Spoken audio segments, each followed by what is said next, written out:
हो बाबा मेरा, हो बाबा मेरा। हम लाएंगे नया सवेरा, मिट जाएगा सब अंधेरा। हम लाएंगे नया सवेरा, मिट जाएगा सब अंधेरा। आए कितनी आंधी रोक पाए ना कोई, सब साथ है बाबा मेरा, हो बाबा मेरा, हो बाबा मेरा, हो बाबा मेरा, हो बाबा मेरा। ओम शांति, बोलो ओम शांति, ओम शांति, बोलो ओम शांति, ओम शांति, बोलो ओम शांति, ओम शांति, बोलो ओम शांति। ओम शांति। बाबा समझा रहे हैं कि अभी सभी की वानप्रस्थ अवस्था है। दुनिया में भी कहते हैं कि वानप्रस्थ अवस्था किसको कहते हैं, जब 60 साल के होते हैं उसके बाद कहते हैं वानप्रस्थ अवस्था शुरू हो गई। तो वहाँ भी कहावत है कि 60 तो लगी लाठ, है ना। 60 साल के हुए, अब बस लाठी पकड़ो और अब जाने का तैयारी करो। बाबा भी कहते हैं कि अभी तो सभी की वानप्रस्थ अवस्था है। उम्र से कोई भले छोटा है बड़ा है, क्योंकि अब सबको ही वापस जाना है। इसलिए अभी सबको अपनी अपनी तैयारी करनी है जाने के लिए, और इसी के लिए बाबा आए हैं। रोज़ रोज़ बाबा इसी के लिए पढ़ा रहे हैं कि कैसे हम तैयार होके खुद को श्रृंगार करके और अपने घर में भी जाएंगे और फिर हम अपनी नई राजधानी में आएंगे।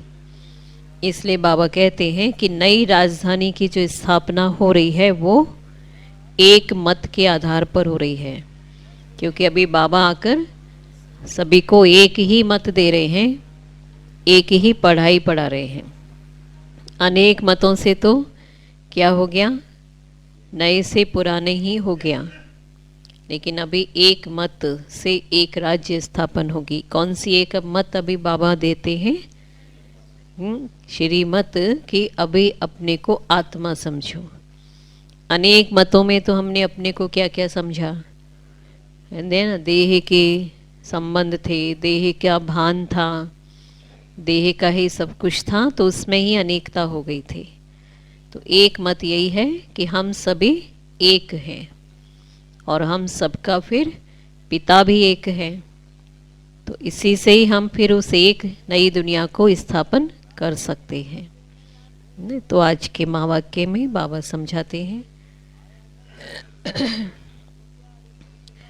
बाबा ने कहा, मीठे बच्चे, तुम सबकी आपस में एक मत है। तुम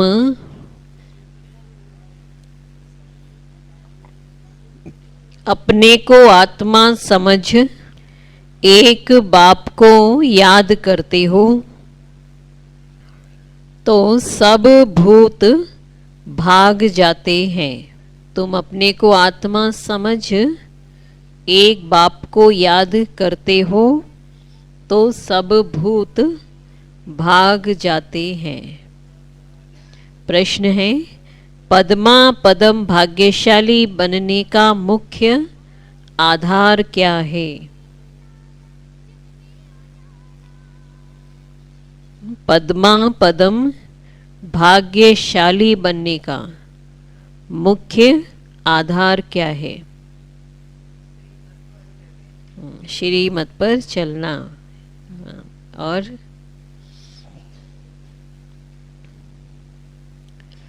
क्या है और आधार? अशोक भाई, क्या आधार है? बाप की याद में रहना। जी, अपने को आत्मा समझना, अपना तन मन धन सफल करके अपना भाग्य बनाना रहे। जो बाबा सुनाते हैं उस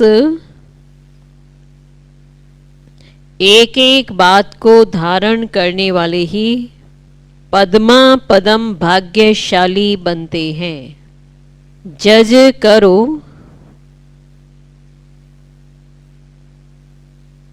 बाबा क्या कहते हैं और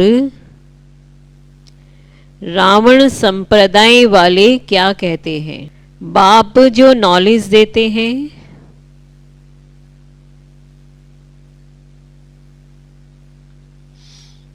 उसे बुद्धि में रखना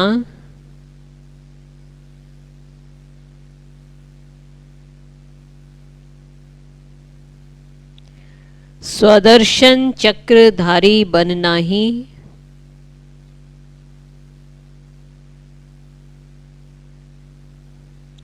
पद्मा पदम भाग्यशाली बनना है।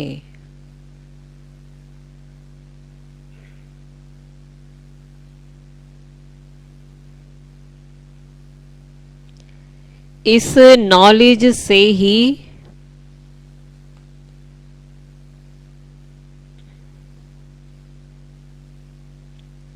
तुम गुणवान बन जाते हो।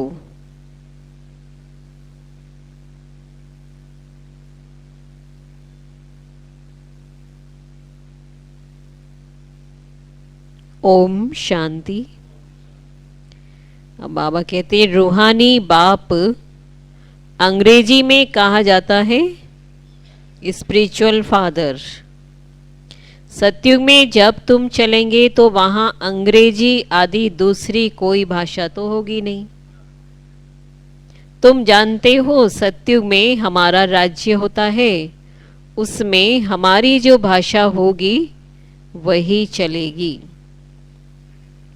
फिर बाद में वह भाषा बदलती जाती है।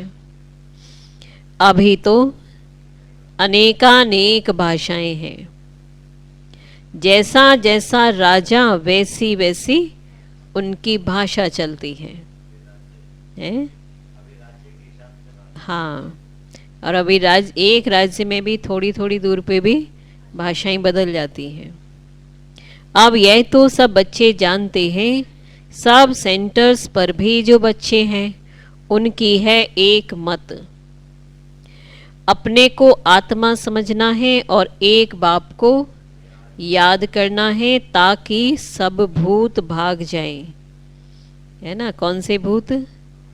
विकारों के भूत है ना अंदर, वो भागे।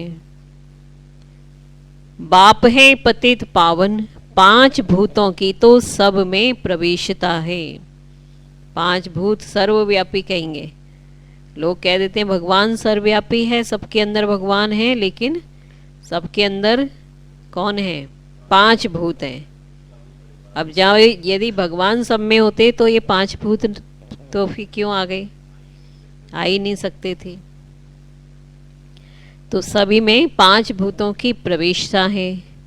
आत्मा में भूतों की प्रवेशता होती है। फिर इन भूतों को अथवा विकारों का नाम भी गाया जाता है। देह अभिमान सबसे फर्स्ट, फिर काम क्रोध लोभ मोह आदि हैं। और तो ऐसे नहीं कि सर्वव्यापी कोई ईश्वर है। कभी भी कोई कहे कि ईश्वर सर्वव्यापी है तो कहो, क्या कहेंगे? सर्वव्यापी आत्माएं हैं और इन आत्माओं में 5 विकार सर्वव्यापी है। सर्वव्यापी मतलब सर्व में व्याप्त, सर्व में मौजूद कौन है? आत्मा। जितने भी दिखाई दे रहे हैं चलते फिरते शरीर, ये सब में आत्मा है। इसलिए ये बताओ कि सब में आत्मा तो है ना, बाकी परमात्मा नहीं है। और फिर आत्माओं में 5 विकार भी सर्वव्यापी हो गए, सब आत्माओं में है अभी। तो ऐसे नहीं कहेंगे कि परमात्मा सर्व में विराजमान है। परमात्मा में फिर 5 भूतों की प्रवेशता कैसे होगी? यदि परमात्मा सब में है तो 5 भूत फिर सब में क्यों हैं?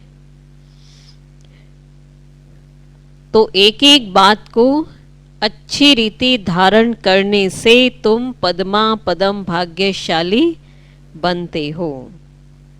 दुनिया वाले रावण संप्रदाय क्या कहते हैं और बाप क्या कहते हैं, ये अब जज करो, है ना। बाबा देखो यहाँ भी क्या कहते हैं, ऐसे ही मत मान लो बाबा की बात भी, जज करो बुद्धि से कि रियलिटी क्या होगी, राइट बात क्या हो सकती है।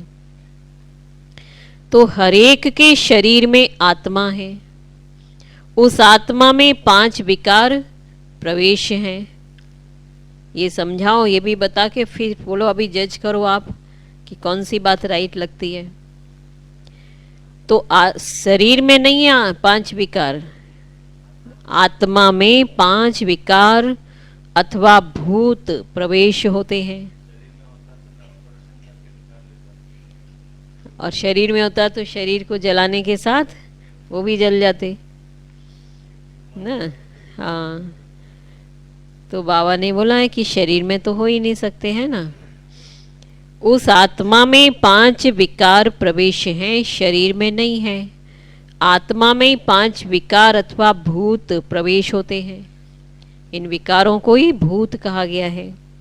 तो सब में कहेंगे भूतों की प्रवेशता है। अभी सत्युग में ये 5 भूत होते नहीं हैं, नाम ही है डीटी वर्ल्ड, दैवी दुनिया, और ये है डेविल वर्ल्ड, आसुरी दुनिया।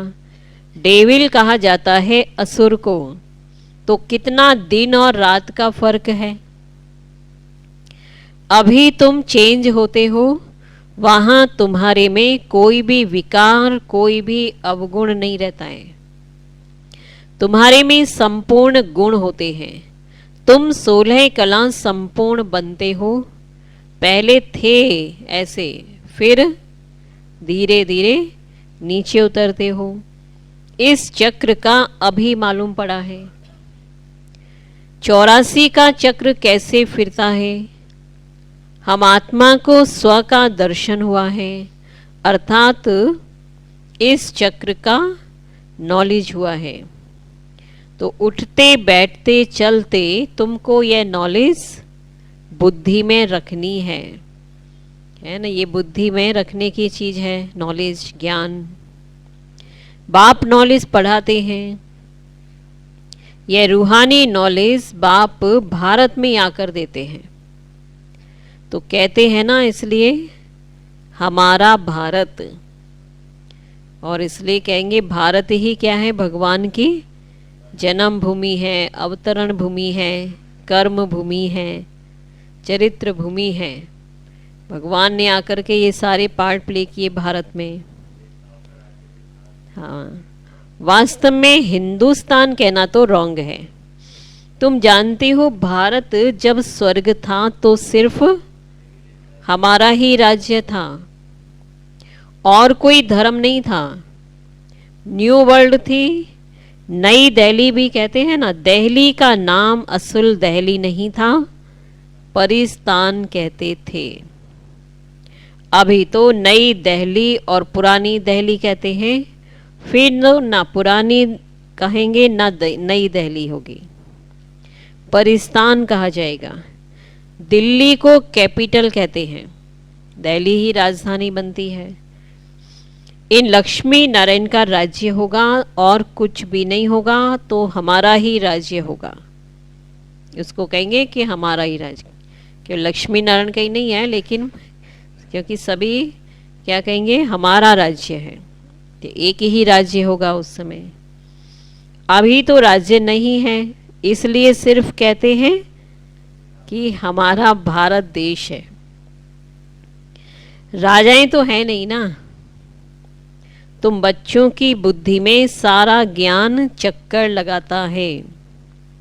बरोबर पहले पहले इस विश्व में देवी देवताओं का राज्य था और कोई राज्य नहीं था। जमुना का किनारा था, उसको परिस्तान कहा जाता था। देवताओं की कैपिटल दिल्ली ही रही है ना। तो दिल्ली ही शुरू से राजधानी रही है। हाँ, इसलिए दिल्ली में एंट्री करनी पड़ती है। तो सभी को कशिश होती है, सबसे बड़ी भी है और एकदम सेंटर में है, बीच में। हाँ, तो अब बाबा कहते हैं मीठे मीठे बच्चे जानते हैं पाप तो जरूर हुए हैं, पाप आत्माएं बन गए हैं हमसे। सत्युग में होते हैं हम पुण्य आत्माएं। बाप ही आकर पावन बनाते हैं, जिसकी तुम शिव जयंती भी मनाते हो। अब जयंती अक्षर तो सबसे लगता है, इसलिए इनको फिर कहते हैं शिवरात्रि। जयंती तो सबकी मना लेते हैं, जो जन्म लेता है उसकी भी। तो शिव बाबा तो जन्म नहीं लेते हैं ना, इसलिए फिर कहते हैं शिवरात्रि। रात्रि का अर्थ तो तुम्हारे सिवाय और कोई समझ ना सके कौन सी रात्रि है। और अच्छे अच्छे विद्वान आदि भी कोई नहीं जानते कि शिवरात्रि क्या है, तो मनावें क्या, जानते ही नहीं है। तो रियल में मनाने का भी उनको विधि पता नहीं। वो सोचते हैं रात्रि मतलब वो रात्र जो 24 आवर्स की रात है, इसलिए उस समय रात में जागते हैं। तो ये रात है कलयुग की, ये पता नहीं है। बाप ने ही समझाया है रात्रि का अर्थ क्या है। यह जो 5000 वर्ष का चक्र है, उसमें सुख और दुख का खेल है। सुख को कहा जाता है दिन, दुख को कहा जाता है रात, है ना। तो शिवरात्रि का मतलब हुआ कब आएंगे शिव बाबा, जब दुख की रात होती है, और वो भी घोर रात्रि, तब शिव परमात्मा आते हैं। तो दिन और रात के बीच में फिर होता है संगम। आधा कल्प है सोझरा और आधा कल्प है अंधियारा। भक्ति में तो बहुत तिक तिक चलती है ना, और यहाँ तो है सेकंड की बात। सेकंड में सब बात समझने की है। और भक्ति में तो अब शिवरात्रि सोचा, रात में आते हैं तो रात में जन्म जागरण करो। फिर रात में जागने के लिए अब क्या करेंगे, तो चलो कुछ कुछ करने लगे, भांग पियो, ये करो, घोटो, रात पीतेगी इसमें,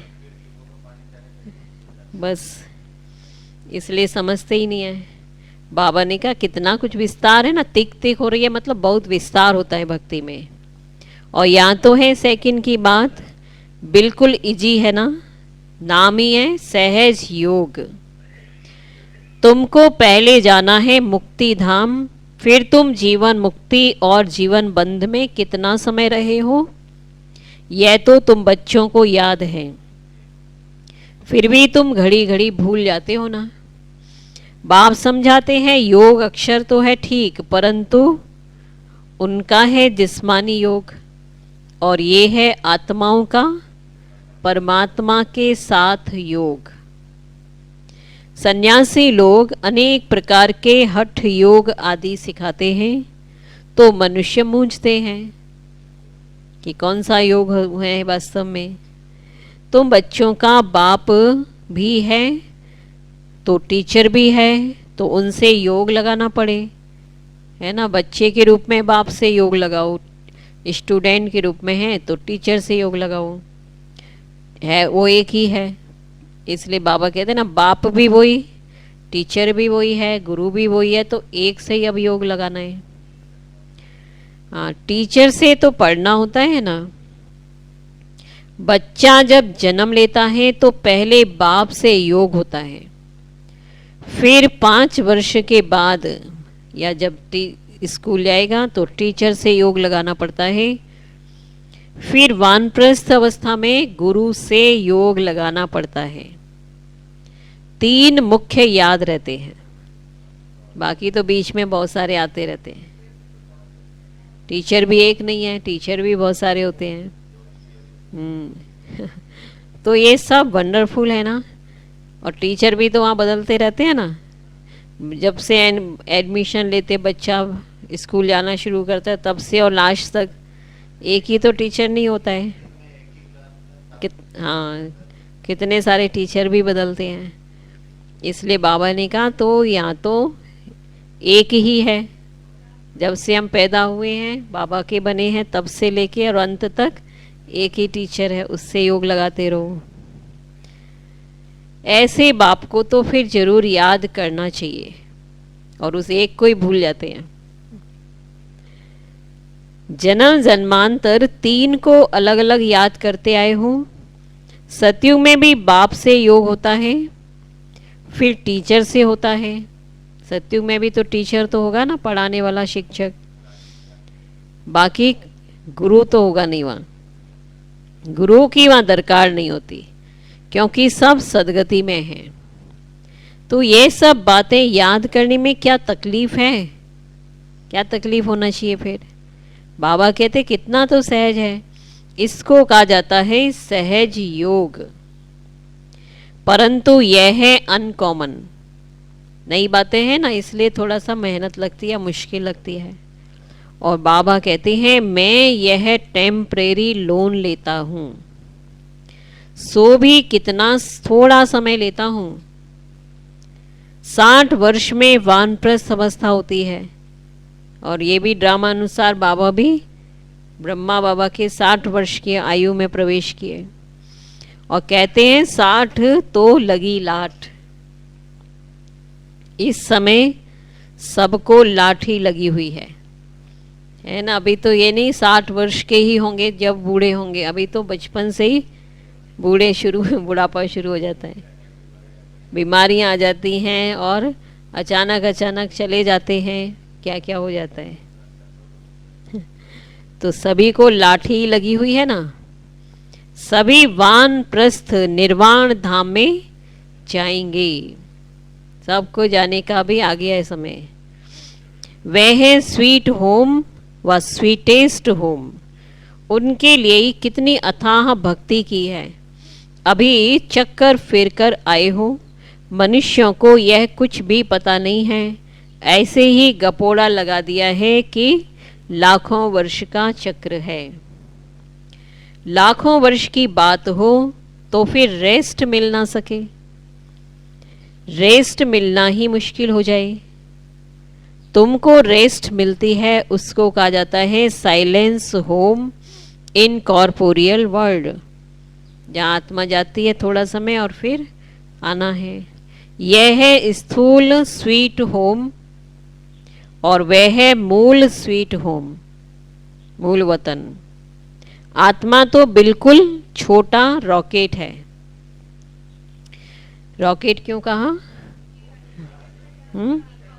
सेकंड में कहाँ से कहाँ भागती है। जैसे रॉकेट होता है ना, 1 सेकंड में देखो कहाँ चला जाता है।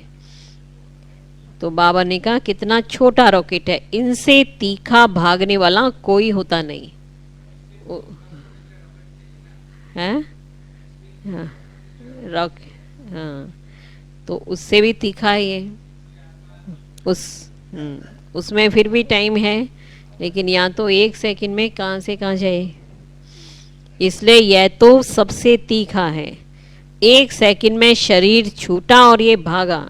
दूसरा शरीर तो तैयार रहता है, जब तैयार रहता है ना तो तुरंत चली जाएगी दूसरे शरीर में, चाहे वो अब यहाँ है और अमेरिका में है, लंदन में हो, शरीर तैयार है।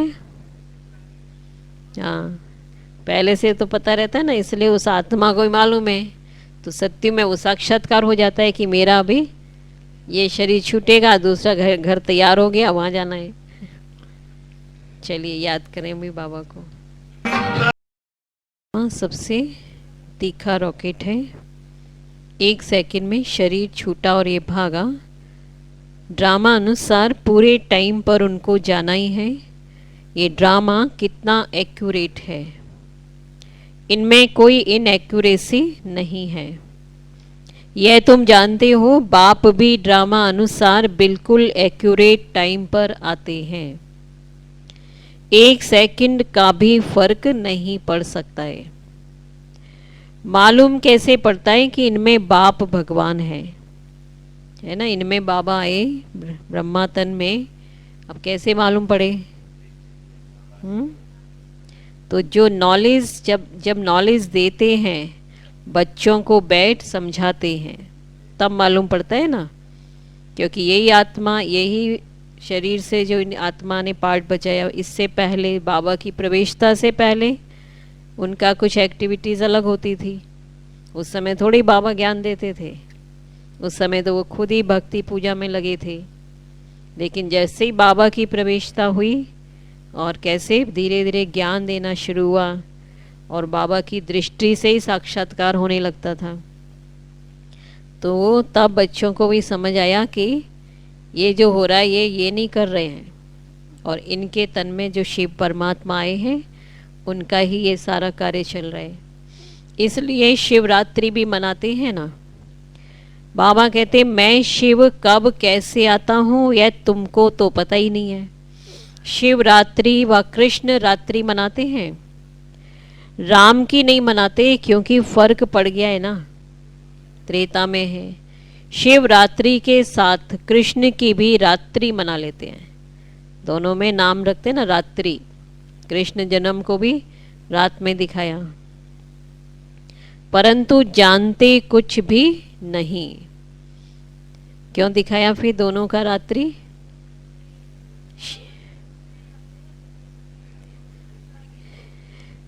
इसी क्योंकि शिव बाबा आते ही तो कृष्ण को तैयार किया, कृष्ण की आत्मा तैयार हुई, और पहला जन्म तो श्री कृष्ण का ही होगा ना।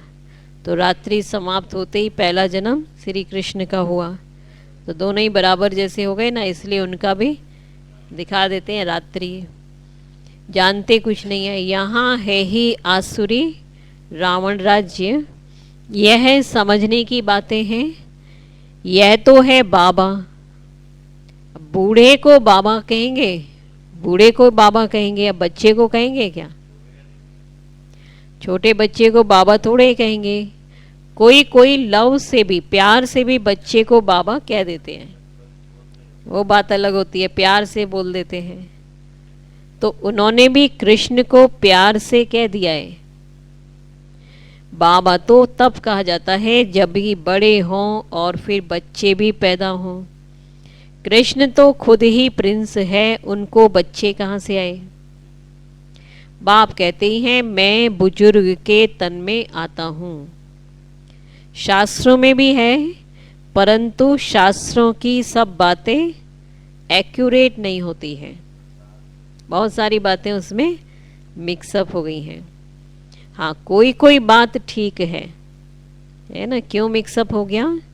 कब कितना समय हुआ शास्त्र लिखे हुए, और फिर कितने के हाथों में वो शास्त्र गए, कितने लोगों ने उसका एडिशन किया, कुछ कुछ करेक्शन कर दिया, समयानुसार भी कुछ कुछ बातें उसमें ऐड की गई और कुछ बातें हटाई गई।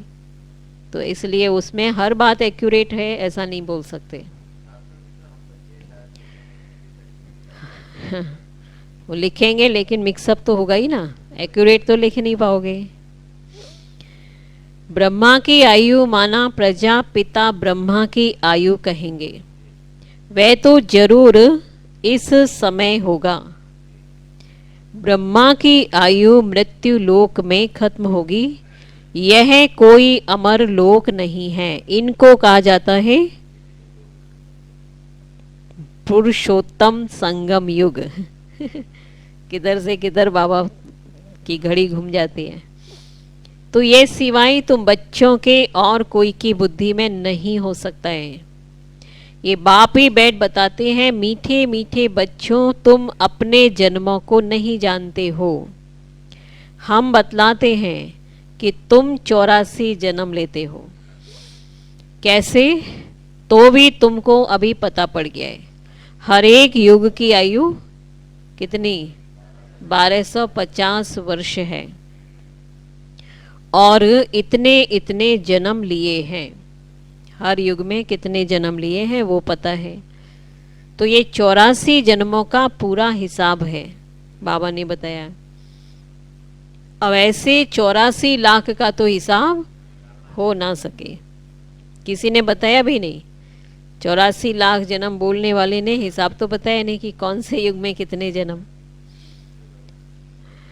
इनको कहा जाता है 84 का चक्र। 84 लाख की तो बात ही याद ना आए। तो अब यहाँ तो कितने अपरम अपार दुख है ना, कैसे दुख देने वाले बच्चे पैदा होते रहते हैं, है ना। दुख की दुनिया और दुख दिन पर दिन बढ़ते ही जा रहे हैं। इसी को कहा जाता है घोर नरक। बिल्कुल छी दुनिया है, गंदगी है। तुम बच्चे जानते हो अभी हम नई दुनिया में जाने के लिए तैयारी कर रहे हैं। पाप कट जाएं तो हम पुण्य आत्मा बन जाएं। इसलिए बाबा कहते तो अभी कोई पाप नहीं करना है, क्योंकि अभी तो पाप काटने हैं। पिछले जो हो चुके ना उसको खत्म ही करना है, तो और पाप नहीं करने हैं। एक दो पर काम कटारी चलाना, यह आदि मध्य अंत दुख देना है। अभी यह रावण राज्य तो पूरा होता है। अभी है कलयुग का अंत। यह महाभारी लड़ाई है अंतिम। होगी ना महाभारी लड़ाई, वो ये अंतिम लड़ाई होगी। महाभारी विनाश होगा वो, फिर कोई लड़ाई आदि होगी ही नहीं। आधा कल्प तक तो बिल्कुल ही नहीं होगी। वहां कोई भी यज्ञ रचे नहीं जाते। यज्ञ भी अभी अंतिम यज्ञ चल रहा है, ये है ना। संगम पे यज्ञ भी ये लास्ट है, इसलिए इसमें ही सारी आहुति डालो। आधा कल्प तक फिर कोई यज्ञ की दरकार नहीं है। जब यज्ञ रचते हैं तो उसमें हवन करते हैं। बच्चे भी अपनी पुरानी सामग्री सब स्वाहा कर देते हैं। अभी बाप ने समझाया है कि ये है रुद्र ज्ञान यज्ञ। उस यज्ञ में भी होता है ना, जब यज्ञ में क्या करते हैं, हवन सामग्री होती है, उसको स्वाहा कर किया जाता है, डालते हैं, स्वाहा करते हैं। फिर जब लास्ट हो यज्ञ पूरा होता है ना, तो जितनी भी बची सामग्री सब एक साथ डाल देते हैं। पहले तो थोड़ा थोड़ा सब डालते ही हैं, और जितने भी होते हैं ना, जितने भी वहाँ जाते हैं सभी थोड़ा थोड़ा डालते हैं, और लास्ट में फिर वो एक साथ डाल दिया जाता है। तो यह भी बाबा कहते हैं ये रुद्र ज्ञान यज्ञ है। तो इस यज्ञ में भी क्या करते हैं बच्चे, सब कुछ पुराना हो स्वाहा करो। तो ये रुद्र ज्ञान यज्ञ, रुद्र शिव को कहा जाता है। रुद्र माला कहते हैं ना, निवृत्ति मार्ग वालों को प्रवृत्ति मार्ग की रस्म रिवाज का कुछ भी पता नहीं है। वे तो घर बार छोड़कर जंगल में चले जाते हैं। नाम ही पड़ा है सन्यास। किसका? उनको सन्यासी कह देंगे। कर्म, घर बार का सन्यास और कर्म का सन्यास किया। इसलिए बाबा ने पूछा है किसका सन्यास करते हैं? घर बार का। खाली हाथ निकलते हैं। पहले तो गुरु लोग बहुत परीक्षा लेते हैं, काम कराते हैं। पहले भिक्षा में सिर्फ आटा लेते थे, रसोई नहीं लेते थे, पका हुआ नहीं लेते थे। पहले ऐसा होता था। सन्यासियों में भी तो सिस्टम बदलते गए ना। हर चीज़ में बाबा कहते हैं ना 4 अवस्था होती है। तो सन्यास धर्म में भी 4 अवस्था हुई। सतो प्रधान सन्यास, फिर सतो, फिर रजो सन्यास, फिर तमो सन्यास हो गया। अभी तो कौन सा स्टेज, तमो प्रधानता आ गई। तो वो था जो सतो प्रधान सन्यास, वो था कि बस जाते थे और बस केवल आटा लेते थे, कच्चा लेते थे, मतलब रसोई नहीं, पका हुआ नहीं। उनको जंगल में ही रहना होता था। वहाँ कंद मूल फल मिलते, वो खाते हैं। कच्चा ही सब कुछ, जो मिलेगा कच्चा ही खाएंगे। पेड़ों से जो मिला। यह भी गायन है ना, जब सतो प्रधान सन्यासी होते हैं तब यह खाते हैं। अभी तो बात मत पूछो, क्या क्या करते रहते हैं। अभी तो अपना उनका भी डिमांड रहता है, ये चाहिए, वो चाहिए, ये नहीं चाहिए। इसका नाम ही है विशस वर्ल्ड। कोई में अभी भी देखा है, जहाँ बौद्ध धर्म में अभी भी यहाँ जो हो ना, तो उनसे पूछ, तो वो लोग भी का भी एक सिस्टम होता है कि सुबह निकलेंगे, वो 12 बजे तक जो मिल गया बस वही लेंगे, और वो एक एक घर में जाते हैं अपना वो भिक्षा का पात्र लेके। यदि 12 बजे तक मिला नहीं कोई भी दरवाजे से, तो वो फिर भूखा ही रहेंगे, है ना। तो कुछ कुछ नियम बने हैं अभी भी, और कहीं कहीं के सन्यासियों का तो चेंज हो गया है बहुत कुछ। अभी बाबा कहते हैं इसका नाम है विशस वर्ड, वो है वाइसलेस वर्ड। तो अपने को विशस समझना चाहिए ना, हम हैं ऐसे, जो हैं वो अपने आप को स्वीकार करना चाहिए ना कि हाँ हम ऐसे हैं। जब भगवान के आगे तो बोल देते हैं हम विकारी हैं, नीच हैं। तो बाबा कहते हैं इसलिए अपने आप को स्वीकार जो करेगा तब तो चेंज होगा ना। बाबा कहते हैं सत्य को कहा जाता है शिवालय वाइसलेस वर्ल्ड। यहाँ तो सब हैं पतित मनुष्य, इसलिए देवी देवता के बदले नाम ही हिंदू रख दिया है।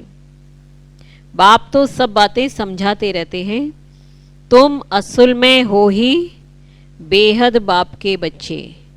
वे तो तुम्हें 21 जन्मों का वर्षा देते हैं, तो बाप मीठे मीठे बच्चों को समझाते हैं कि जन्म जन्मांतर के पाप तुम्हारे सिर पर हैं।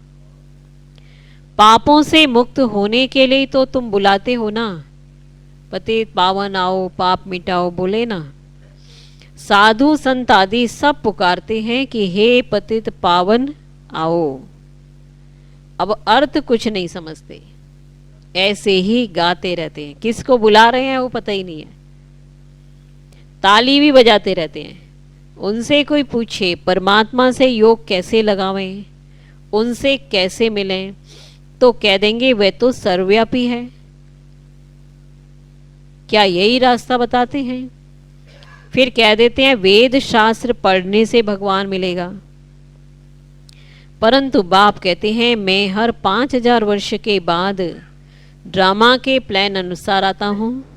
यह ड्रामा का राज सिवाय बाप के और कोई नहीं जानते। लाखों वर्ष का ड्रामा तो हो ही नहीं सकता है। अब बाप समझाते हैं कि यह 5000 वर्ष का बना बनाया ड्रामा है। कल्प पहले भी बाबा ने कहा था कि मन मना भव, मन को मेरे में लगाओ।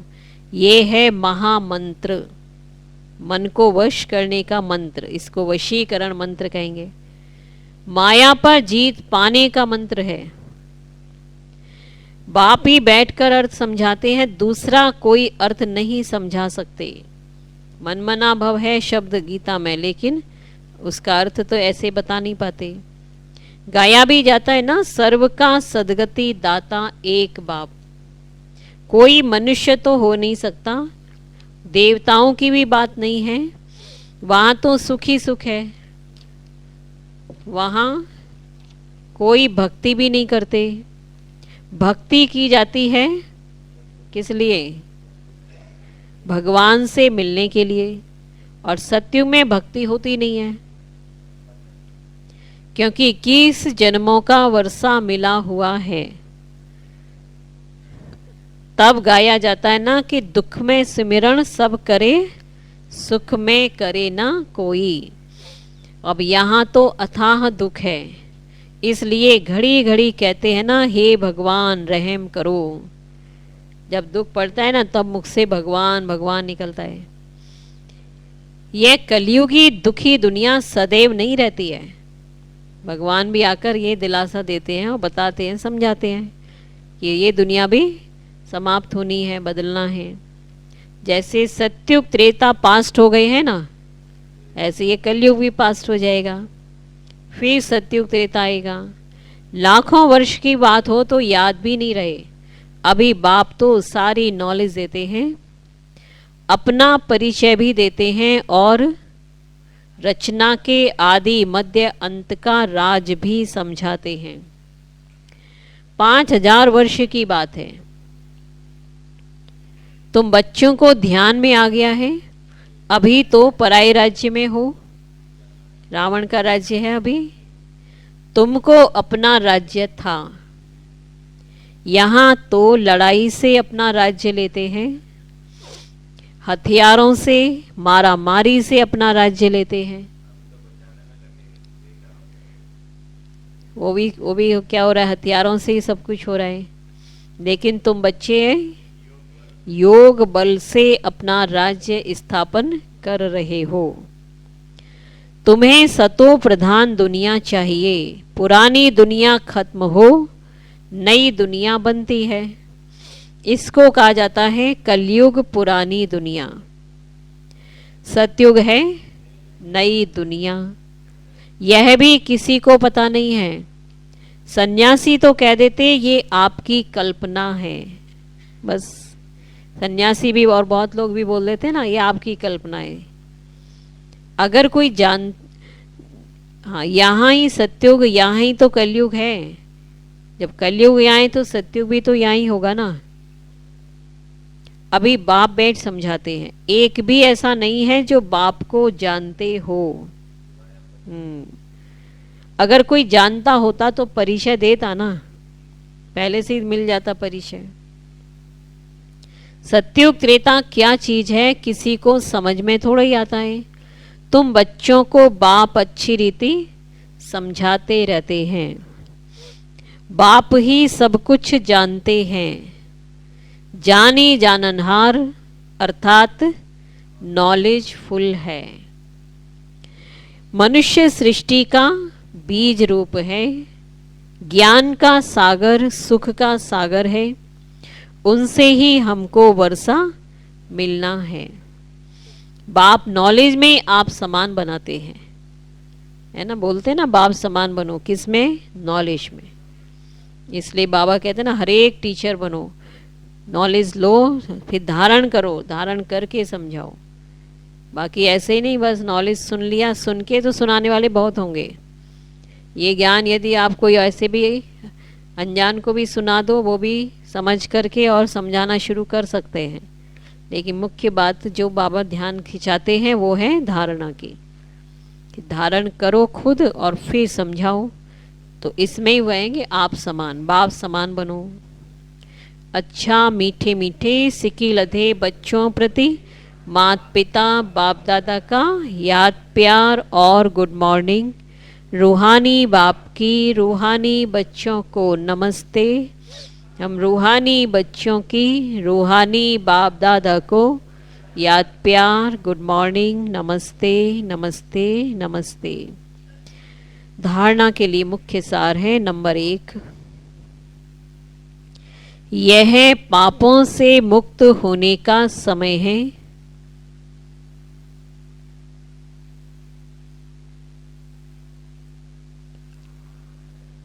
इसलिए अभी कोई पाप नहीं करना है।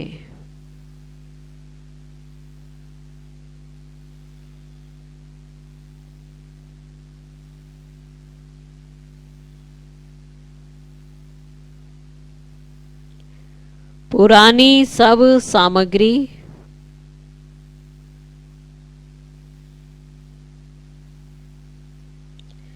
इस रुद्र यज्ञ में स्वाहा करनी है।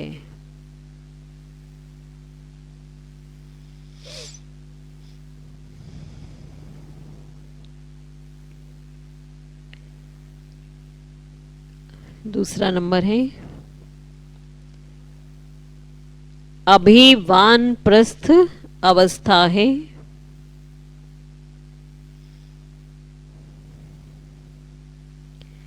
इसलिए बाप टीचर के साथ साथ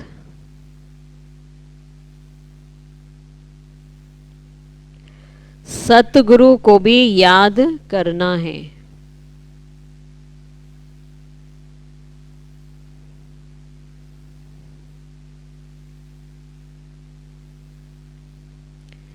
स्वीट होम में जाने के लिए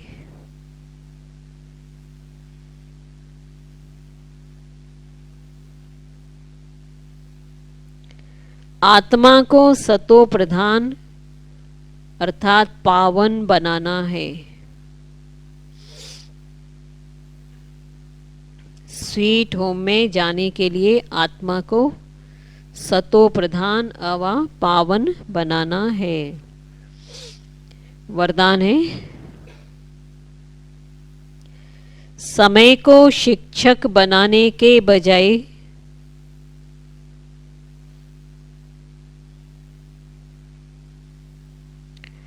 बाप को शिक्षक बनाने वाले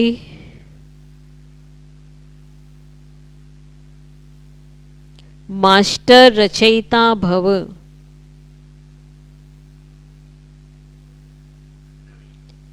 समय को शिक्षक बनाने के बजाय बाप को शिक्षक बनाने वाले मास्टर रचयिता भव।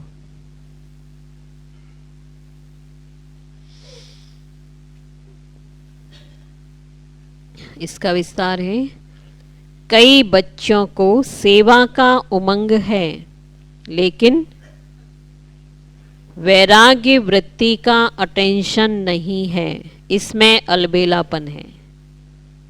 क्या कि चलता है, होता है, हो जाएगा, समय आएगा तो ठीक हो जाएगा, ऐसा सोचना अर्थात समय को अपना शिक्षक बनाना। कई बोलते हैं ना, हाँ ठीक है ये कमजोरी है ना, समय आने हम तो हो जाए, अंत तक तो हो ही जाएगा, देख लेना आप। तो ये सब समय को टीचर बनाया, मतलब समय से पहले नहीं बदल रहे हो और समय आने पे बदले तो क्या फ़ायदा, अपने आप ही बदल देगा फिर। हाँ, तो बाबा ने कहा ना, ऐसा सोचना कि समय आने पे हो जाएगा, सब हो जाएगा, यानी समय को अपना शिक्षक बनाना। और बच्चे बाप को भी दिलासा देते हैं, फिक्र नहीं करो, समय पर ठीक हो जाएगा। बाप को बोलते हैं, समय आप फिक्र मत करो, समय पे ठीक हो जाएगा, कर लेंगे, आगे बढ़ जाएंगे। लेकिन अब बाबा क्या ध्यान खिंचा रहे, लेकिन आप मास्टर रचयिता हो, समय आपकी रचना है और रचना मास्टर रचयिता का शिक्षक बने, यह शोभा नहीं देता। समय तो करा ही लेगा। अब जो नहीं जाना चाहते हैं, अपने घर या इस दुनिया को छोड़ना नहीं चाहते, वो भी जाएंगे ही, समय तो कराएगा ना। लेकिन जो तो क्या हो गया कि समय उनका टीचर बन गया। तो समय को टीचर बनाना या खुद हमें समय से पहले बदलना है। अपना टीचर खुद बनो, समय को नहीं बनाओ। इसलिए बाबा कहते हैं ना, रोज अपने आप को पढ़ाओ कि मुझे बदलना है, अभी ही बदलना है, समय से पहले बदलना है, समय को हमें बदलना है। समय हमें नहीं बदले, हम समय को बदले हैं, है ना। हमारे लिए सतयुग अभी ही आ जाए, जो सतयुगी संस्कार हैं वो अभी ही हमारे जीवन से दिखाई दे जाए, तब कहेंगे कि हमने समय को बदल दिया। और समय हमको बदले तो इसमें हमारा कोई भी बड़ाई नहीं है फिर। और स्लोगन है, बाप की पालना का रिटर्न है स्व को और सर्व को परिवर्तन करने में सहयोगी बनना। ये बाप की पालना का रिटर्न, बाप की पालना का रिटर्न है स्व को और सर्व को परिवर्तन करने में सहयोगी बनना। खुद को बदलना है और औरों को भी बदलना है।